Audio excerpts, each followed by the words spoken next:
Continue our team coverage now on the phase 2 reopening here in the state with Western Mass News reporter Sarah Gurnelli. She joins us live in Springfield with how the city is working out the details to open restaurants and other businesses. Sarah?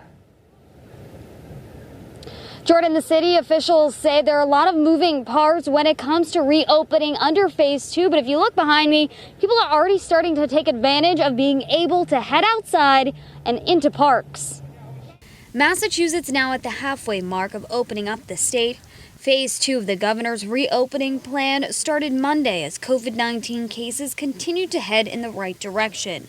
Springfield's Commissioner of Health and Human Services tells Western Mass News the city has seen a dramatic drop in cases since March. 96% decrease, and we are continuing to see that decrease across the state. Yes, that is amazing news. During the mayor's weekly briefing on Monday, Springfield city leaders delivered their game plans moving forward with guidance from the state, including restaurants submitting applications for outside dining services. For DPW, our big push this week is working with the licensing department on getting permits out to restaurants that are looking to expand their footprint. Where they're going to be doing it is in parking lots, making sure that it's safe. The Parks Department plans on opening up playgrounds and splash pads.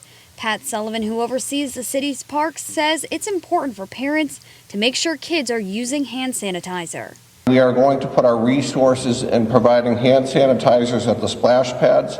18 of our 19 splash pads have continued fresh water. Under phase 2, local sports teams are allowed to start practicing, but with 10 or fewer participants.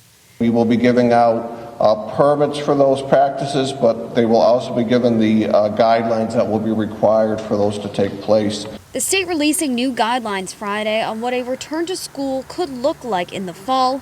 At the briefing, Springfield Superintendent of Schools revealed they're preparing to open in a hybrid way. With some of our kids coming in on a rotating basis every day, probably up to 50%, and the other kids staying on remote.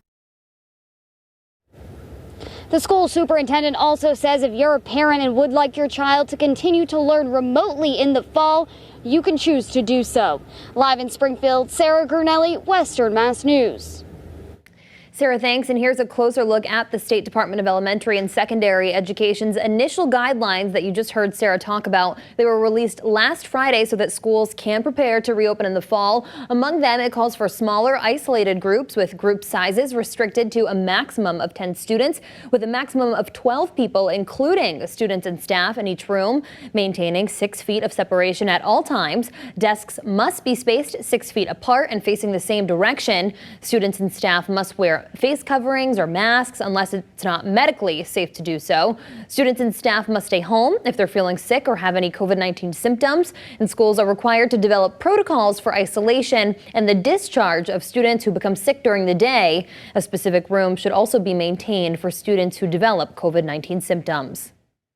And for more coverage on the coronavirus emergency as it continues to develop, you can of course log on to our free streaming Western Mass News app.